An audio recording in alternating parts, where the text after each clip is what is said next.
ونستغفر ونعوذ بالله من شرور أنفسنا ومن سيئات أعمالنا من يهده الله فلا مضل له ومن يضلل فلا هادي له ونشهد أن لا إله إلا الله وحده لا شريك له ونشهد أن محمدا عبده ورسوله أما بعد فإن خير الحديث كتاب الله وخير الهدي هدي محمد صلى الله عليه وسلم وشر الأمور محدثاتها وكل محدثة بدعة وكل بدعة ضلالة وكل ضلالة في النار সমস্ত প্রশংসা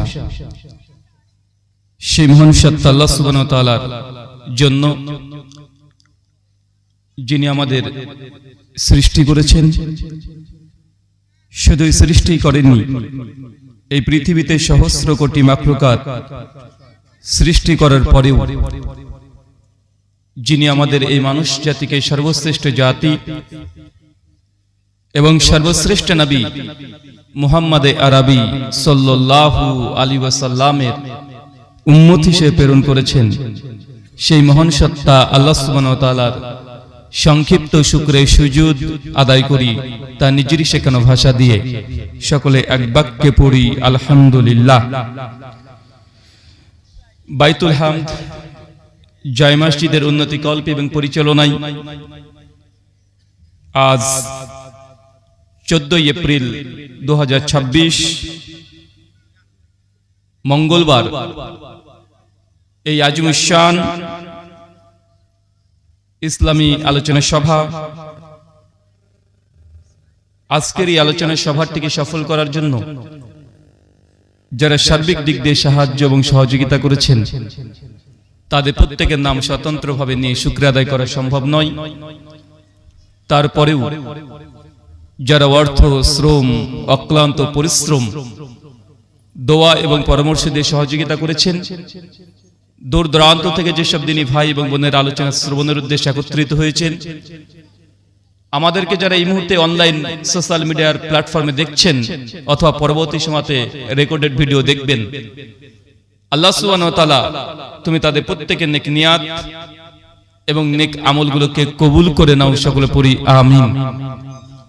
মহান সত্তা আল্লাহ সুবহানাহু ওয়া তাআলার কাছে দোয়া, এই প্রার্থনা, আল্লাহ সুবহানাহু ওয়া তাআলা আমরা মানুষ, আমরা কম বেশি ছোট বড় ভুল ত্রুটি বিচ্যুতি গুনাহ পাপ অন্যায় করে থাকি। আজকের এই আলোচনা সভার ওসিলায় আমাদের পেছনের ছোট ছোট গুনাহগুলোকে তুমি ক্ষমা করে দাও। সকলে পড়ি আমিন। সম্মানিত সুধী, বাদ মাগরিব থেকে বিভিন্ন আলোচক তারা পবিত্র কোরআনুল কারীম এবং হাদিসে মুবারাকা থেকে অনেক গুরুত্বপূর্ণ আলোচনা আপনাদের সামনে পেশ করেছেন। আজকের এই আলোচনা সভার মধ্যম লগ্নে উপস্থিত হয়েছি একটি নির্দিষ্ট বিষয়ের উপরে কথা বলার জন্য। আজকে যে বিষয়ে গুরুত্বপূর্ণ আলোচনা হবে, আলোচ্য বিষয় যে আমলে নবীর সঙ্গী হওয়া যায়। কি বললাম? কথা বলেন, আরো জোরে বলেন। চাচা এটা বললাম, এখন আমার বিষয়টা অর্ধেক হজম করে নিলেন, আমি এটা তো বলিনি। কি বলেছি মনে করেন তো? জি, যে আমলে নবীর সঙ্গী হওয়া যায়। তার মানে আলোচ্য এই শিরোনাম থেকে আমরা বুঝতে পারছি আমরা এমন কিছু ইবাদত তথা আমল নিয়ে আমরা আলোচনা করব ইনশাআল্লাহ, যে ইবাদত, যে আমলগুলো করলে আমরা মৃত্যুর পর যখন আল্লাহ সুবহানাহু ওয়া তাআলা ডে অফ জাজমেন্ট, বিচার দিন যখন তিনি কায়েম করবেন, মালিক ইয়াউমিদ্দিন, তিনি সমস্ত কিছুর বিচার সেই দিনেই করবেন। দুনিয়াতে যত সামান্য হতে পারে, তবে চূড়ান্ত বিচার, জাজমেন্ট এই দুনিয়াতে নেই। যে বিচার হবে সেটা বিচার দিনে। তারপরে হয় মানুষ কেউ জান্নাত যাবে অথবা কোনো মানুষ জাহান্নাম যাবে, আর যেতেই হবে। এর বিকল্প কোনো স্থান আপাতত দৃষ্টিতে কোরআন সুন্নাহর আলোকে দেখা যায় না। আমাদেরকে আগে অনুধাবন করতে হবে যে ক্ষণস্থায়ী এই জীবন, এটা চিরস্থায়ী নয়। আর মৃত্যুর পর মানুষ যখন জান্নাত যাবে, জান্নাতের অনেকগুলো ক্লাসিফিকেশন আছে তথা অনেকগুলো ক্রাইটেরিয়া। অনেকগুলো জান্নাতের কোয়ালিটি আছে। যেমন জান্নাতের 8টা দরজা আছে, জাহান্নামের 7টা দরজা। জান্নাতে মানুষ তো অনেকেই যাবে, কিন্তু জান্নাতের মধ্যেও কিছু সেকশন ভাগ করা থাকবে। জান্নাতের মধ্যে সর্বাধিক দামি জায়গা জান্নাতুল ফেরদৌস। আর তার মধ্যে যদি জান্নাতে গিয়ে আপনি নবীর প্রতিবেশী হতে পারেন, নবীরা যে জায়গাতে অবস্থান করবে তার আশেপাশে যদি আমাদেরকে আল্লাহ সুবহানাহু ওয়া তাআলা স্থান দিয়ে দেয়, বলেন তো জান্নাতের মধ্যে সর্বশ্রেষ্ঠ জান্নাত সেই জায়গাগুলোই হবে যে জায়গাতে নবীরা থাকবেন। আমরা দুনিয়াতে তো মুসলমান, এখন যারা আমরা অবস্থান করছি, কেউ নবীর আমরা সঙ্গী হতে পারিনি। পেরেছি কথা বলেন? কেউ আমরা নবীকে দেখেছি? আমরা কেউ নবীকে দেখি নাই। এই দুই চোখ যে নবী যে কেমন দেখতে ছিলেন তাকে আমরা সরাসরি তো দূর কি বাপ, আমরা তার একটা ছবি ফুটেজ আমরা সেটাও দেখিনি, কোন ভিডিও দেখি নাই। তারপরে সে নবীকে আমরা নিজেদের জীবনের চাইতে বেশি ভালোবাসি কি বাসি না? জীবনের চাইতে বেশি ভালোবাসি। তার মানে আপনাকে এটা অনুধাবন করতে হবে যে একজন মানুষকে না দেখেও ভালোবাসা যায়। মানুষ দুনিয়াতে কেউ যদি কাউকে ভালোবাসে তার পেছনে কিছু কারণ থাকে। হতে পারে আপনি একটা মেয়েকে ভালোবাসেন, বা একজন স্বামী তার স্ত্রীকে ভালোবাসে, অথবা স্ত্রী তার স্বামীকে ভালোবাসে, বা একটা গার্লফ্রেন্ড একজন বয়ফ্রেন্ডকে ভালোবাসে। কারণ কি? হতে পারে তার বাহ্যিক যে সৌন্দর্য, তার ফিজিক্যাল বডি, তার সৌন্দর্য দেখে এত মুগ্ধ হয়ে গেছে যে তার চেহারা প্রেমে পড়ে গেছে। ভাই হয় কি হয় না? তার চেহারার প্রতি, তার সৌন্দর্যের প্রতি আকৃষ্ট হয়ে যায়। অথবা এমন কোন মানুষ আছে যে দেখতে ভালো না, বাহ্যিক অবয়ব মোটামুটি ভালোই না, কিন্তু তার কণ্ঠস্বর এত চমৎকার। যেমন অনেক গায়ক আছে, সিঙ্গার আছে, দেখতে ভালো না হলেও মানুষ দেখবেন তার গান শুনে এত মুগ্ধ হয়ে যায় যে রাত্রিবেলা তার গান না শুনলে অনেক মানুষের ঘুম হয় না। আছে না নাই? তাহলে মানুষ কণ্ঠেরও প্রেমে পড়ে যায়, চেহারা নয়। আবার অনেক মানুষ বন্ধুত্ব স্থাপন আমরা কেন করি? আমরা এই জন্য করি, একজন ধনী ব্যক্তি, সে কোটিপতি, তার সঙ্গে যদি আমার বন্ধুত্ব হয়, আমার আপদে বিপদে সে সহযোগিতা করবে, আমাকে কিছু টাকা দিয়ে সহযোগিতা করবে। মানুষ দুনিয়াতে কারোর সঙ্গে বন্ধুত্ব করলে বা প্রেম ভালোবাসা করলে পিছনে একটা স্বার্থ থেকেই যায়। স্বার্থ থাকে না? অবশ্যই স্বার্থ থাকে। কিন্তু একবার চিন্তা করে দেখেন যে আমরা নবী মুহাম্মদ রাসূলুল্লাহ সাল্লাল্লাহু আলাইহি সাল্লামকে যে ভালোবাসি, জানের চাইতে ভালোবাসি, বা এখানে দুনিয়াবি কোন স্বার্থ আছে? নবীকে যদি আমরা আনুগত্য করে অনুসরণ করি, তাহলে তিনি আমাদেরকে যে টাকা পয়সা ধন সম্পত্তি দেবে এমন কোন প্রমিস তিনি করেছেন না। বরং মিসকাত আল মাসাবি হাদিস নাম্বার 212, সুনান ইবনে মাজাহ কিতাবুল ইলম হাদিস নাম্বার 224, নবী স্পষ্ট হয়ে বলে গেছেন, আল উলামা ওয়ারাসাতুল আম্বিয়া, আলেম উলামা এর হচ্ছে নবীদের ওয়ারিস। কিসের ওয়ারিস? টাকা পয়সা ধন দৌলত না, ইলম, জ্ঞানের ওয়ারিস। কিসের ওয়ারিস?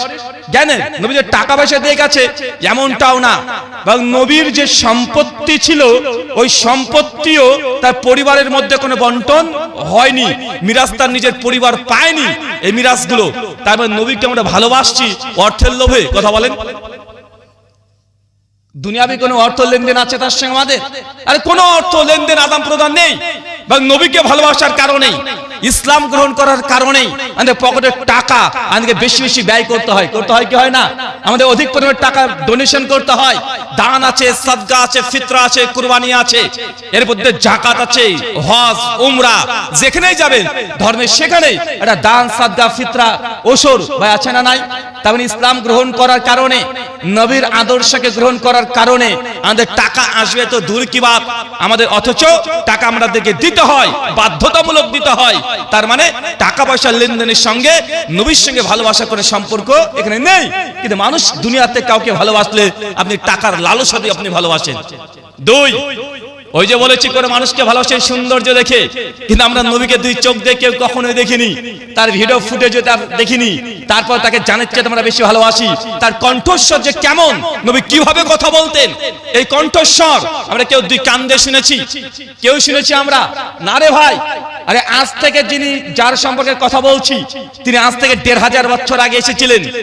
আসলে আমাদের যুবকদের, তরুণদের প্রায় একটা সমস্যা আমরা অনুধাবন করি, কারণ তাদের সঙ্গে আমাদের কথা হয় সর্বদা। তার সংসারের মধ্যে ভোগে, তারা আধুনিক এই যুগে বসবাস করছে, এআই এর যুগে।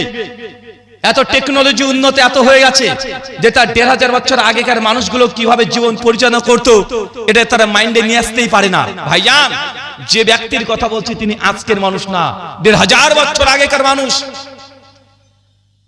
সেই সময়কার যদি মনে করেন যে সবচেয়ে উন্নত মানের প্রযুক্তি কি, এরকম লাইট তো দূর কি বাত, একটা হারিকেনের কাঁচ আবিষ্কার হয়নি, ট্রেন জাহাজ বিমান তো দূরের কথা, সাইকেল একটা ভলটিউব আবিষ্কার হয়নি।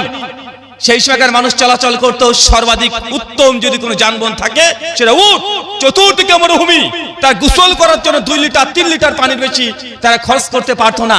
পানি পান করার জন্য তারা কয়েক কিলোমিটার তারা হাঁটাহাঁটি করতো, চতুর্দিকে শুধু মরুভূমি আর মরুভূমি আর কিছু খেজুর গাছ, আর তার মধ্যে উট চড়ে বেড়াচ্ছে। এই যে মুহাম্মদ সাল্লাল্লাহু আলাইহি ওয়াসাল্লামের ওই যুগে তার আশেপাশে যে ভূখণ্ড, এই হচ্ছে তার চিত্র। সেই মানুষটাকে আমরা জানার চাইতে বেশি ভালোবাসি, বাসি না আমরা ভালোবাসছি। কেন বাসছি বলেন তো ভাই? একজন দুইজন মানুষ তো না, পৃথিবীর 180 কোটি মানুষ। কত কোটি? 180 কোটি মানুষ। এত জনসংখ্যার একজন মানুষের প্রতি এত আকৃষ্টবোধ পৃথিবীর ইতিহাসে আর কাউকে দেখা যায় না। আল্লাহ সুবহানাহু ওয়া তাআলা আমাদেরকে বোঝার তৌফিক দান করো, আমিন। সম্মানিত সুধী, তারপরেও ওই মানুষটার আমরা সঙ্গী হতে পারিনি। সিদ্দিক আকবর, আবু বকর সিদ্দিক, ওমর ইবনুল খাত্তাব, ওসমান বিন আফফান, আলী বিন আবি তালেব, হাজার হাজার সাহাবী, তা তো স্বয়ং নবীকে দেখেছে, নবীর সঙ্গে একসঙ্গে সালাত আদায় করেছে, তারা একসঙ্গে হজ করেছে, একসঙ্গে যাকাত দিয়েছে, একসঙ্গে তারা হিজরত করেছে, নবীর সুখ দুঃখ সবকিছু অনুধাবন করেছে। তো তারা নবীকে পেয়েছে, তাদের জন্য ঈমান আনাটা এটা মোটামুটি আমাদের তুলনায় একটু সহজ ছিল না। কেন? কারণ ডাইরেক্ট তার নবীকে দেখছে, ডাইরেক্ট তার সঙ্গে হজ করছে, উমরা করছে, ডাইরেক্ট তার সঙ্গে যুদ্ধ জিহাদের মধ্যে তারা অবতীর্ণ হচ্ছে, আল্লাহর আসমান থেকে ওহী অবতীর্ণ হচ্ছে, ফেরেশতা জিবরিল মাঝে মধ্যে আসছে, নবীর সঙ্গে কথা বলছে, নবী মেরাজে যাচ্ছেন, এসে ঘটনা বর্ণনা করছেন। ডাইরেক্ট মানুষ জনগণ যখন কোনো কিছু বিপদে পড়ছে, আল্লাহ নবী অলৌকিক মুজিজা তিনি দেখাচ্ছেন। একাধিক হাদিস সহিহ বুখারী কিতাবুল আম্বিয়া হাদিস 5737 থেকে পর কমপক্ষে 22 খানা হাদিস ইমাম বুখারী নিয়ে এসেছে নবীর মুজিজা অলৌকিক। সাহাবীরা এসে বলছে, ইয়া রাসূলুল্লাহ, আমাদেরকে ওযু করতে হবে কিন্তু কোনো পাত্রে পানি নেই, খুব পিপাসাও পেয়েছে, যত উট আছে আমাদের কাছে যতগুলো পানির পাত্র ছিল একজনের কাছে পানি নেই, যুদ্ধের ময়দানে তারা যাচ্ছে। একজন সাহাবী এসে বলছে, ইয়া রাসূলুল্লাহ, আমার কাছে এই পাত্র, এই যে ছোট্ট একটা পাত্র, সামান্য কিছু পানি আছে, সামান্য। আল্লাহ নবী বললেন, নিয়ে আসো আমার কাছে। তিনি নিয়ে আসলেন, নবী আঙ্গুলটাকে চুবিয়ে দিলেন, রবের কাছে প্রার্থনা করলেন। উত্তপ্ত মরুভূমি, জিহাদের মাঠে যাচ্ছে, পানির সংকট, ওযু করতে পারছে না, পানি পান করতে পারছে না, উটও পিপাসিত হয়ে গেছে, কোনো পানি নেই। আল্লাহ নবী আঙ্গুলটাকে চুবিয়ে দিয়ে আল্লাহর কাছে প্রার্থনা করতে শুরু করলেন। সাহাবীরা বলছে, তারপর আমরা দেখছি সেই আঙ্গুল দিয়ে ঝর্ণার মতো একবারে পানি পড়ে যায়, চলে যায়। আমরা ওই পাত্র থেকে কমপক্ষে 3000 সাহাবী ছিলাম, সবাই তৃপ্তি সহকারে পানি পান করলাম। যত পাত্র ছিল সব লোড করে নিলাম, সকলে ওযু করলাম, তারপরেও পাত্রে পানি যতটুক অতটুকুই ছিল। ভাই বলেন তো, নবীর সঙ্গে তারা মুজিজা দেখছে, তাদের জন্য ঈমান আনাটা আমাদের চাইতে সহজ ছিল না? কারণ আমরা যাকে বিশ্বাস করি তাকে দেখিনি, শুধু কিতাবে তার নাম পড়েছি, তার ঘটনাগুলো পড়ছি, কিন্তু তারপর তাকে হুবহু আনুগত্য অনুকরণ করার চেষ্টা করছি আমরা। সম্মানিত সুধী, এই ঈমানের মূল্যটা সে কিছু বলবেন নাকি? বলেন। এখানে খাওয়ার ব্যবস্থা করা হয়েছে, টিকিটের ব্যবস্থা রয়েছে। যারা ভাত খেতে চান তারা ভান্ডারিতে গিয়ে ভাত খেয়ে নেবেন। এটা কেউ অনেকে বলছে নাকি এখানে খাওয়ার ভান্ডারি নেই, তো আছে খাওয়ার ভান্ডারি। জি, যে মানুষটার সম্পর্কে বলছি তিনি আজ থেকে 1500 বছর আগে পৃথিবী থেকে চলে গেছেন। একটা দুইটা বছর নয়, আমাদের সমসাময়িক মানুষ না, 1500 বছর আগে পৃথিবী থেকে তিনি চলে গেছেন, বিদায় হয়েছেন। যার ভাষার সঙ্গে আমাদের কোনো ভাষার মিল নেই, যার বাড়ির চাইতে আমাদের বাড়ির দূরত্ব কোথায় সে মক্কা মদিনা, আর কোথায় আমাদের ভারতবর্ষে ইন্ডিয়ার দিনাজপুর, কমপক্ষে 7 থেকে 8000 কিলোমিটার দূরত্ব আমরা অবস্থান করছি। ভাইজান, এই যে ঈমান পেয়েছেন, এই ঈমান পাওয়ার জন্য আল্লাহর শুকরিয়া আদায় করতে হবে যে আল্লাহ, লক্ষ কোটি মানুষের মধ্যে তুই আমাদেরকে মুসলিম বানিয়েছো, ঈমান দিয়েছো, নবীর প্রতি ঈমান, তোমার প্রতি ঈমান। এর জন্য আল্লাহ সুবহানাহু ওয়া তাআলার শুকরিয়া আদায় করা আমাদের জন্য জরুরি। আলোচ্য বিষয়, যে আমলে নবীর সঙ্গী হবেন। তার মানে আমরা এতক্ষণ বুঝলাম যে সাহাবী যারা, সঙ্গী যারা, তারা অলরেডি নবীকে পেয়ে গেছে, তার সঙ্গে উঠা বসা করেছে। কিন্তু আমরা তো 1500 বছর পর এসেছি, আমরা তো নবীর সঙ্গী হতে পারিনি। এই জন্য নবী যে আমাদেরকে ভুলে গেছেন ব্যাপারটা এমনও না, বরং তিনি আমাদেরকে এমন কিছু ইবাদত, এমন কিছু আমলের কথা শিক্ষা দিয়েছেন যে ইবাদত, যে আমলগুলো যদি আমরা করি ইনশাআল্লাহ এই দুনিয়াতে 20-30 বছর সঙ্গী হতে পারিনি তো কি হয়েছে, কিয়ামতের মাঠে যখন বিচার হয়ে যাবে, যখন আল্লাহ জান্নাতে মানুষকে দিয়ে দিবে, ওই সময় নবীর যদি সঙ্গী হয়ে যায়, প্রতিবেশী হয়ে যায়, অনন্ত জীবন ইন্টারনাল লাইফ যদি নবীর সঙ্গী হয়ে যায়, ভাই কোনটা বেটার, দুনিয়াতে না আখিরাতে? মন চায় না যে দুনিয়াতে নবীর সঙ্গী হতে পারি না, আবু বকর সিদ্দিকের মতো, ওমর বিন খাত্তাবের মতো, ইনশাআল্লাহ মৃত্যুর পর যখন জান্নাতে যাব নবীর প্রতিবেশী হব, নবীর বাড়ি এইখানে, তার পাশে আবু বকরের বাড়ি, তার পাশে ওমরের বাড়ি, তার আশেপাশে আল্লাহ যদি আমাদের একটা বাড়ি দিয়ে দেয়, একটা জায়গা দিয়ে দেয়, একটা ঘর দিয়ে দেয়, ভাই বলুন তো তার চাইতে দামি কোন স্থান আর হতে পারে? আরে দুনিয়াতে আপনি যাকে ভালোবাসেন, হতরে যুবক যারা তরুণ আছে তারা বিরাট কোহলিকে বেশ পছন্দ করে, আছে না নাই? বিরাট কোহলিকে পছন্দ করে না? অনেকে আছে সিনেমার নায়ককে পছন্দ করে, কে গায়ককে পছন্দ করে। আপনাকে যদি এখন অফার দেওয়া হয় যে তার বাড়ির পাশে আপনি একটা বাড়ি অফার করা হচ্ছে, বলেন তো আপনি কিনতে চাইবেন কি চাইবেন না? সামর্থ্য থাকলে অবশ্যই ঝাঁপিয়ে পড়বেন। তো আমরাও তো নবীকে তার চাইতেও বেশি ভালোবাসি, বাসি না বাসি।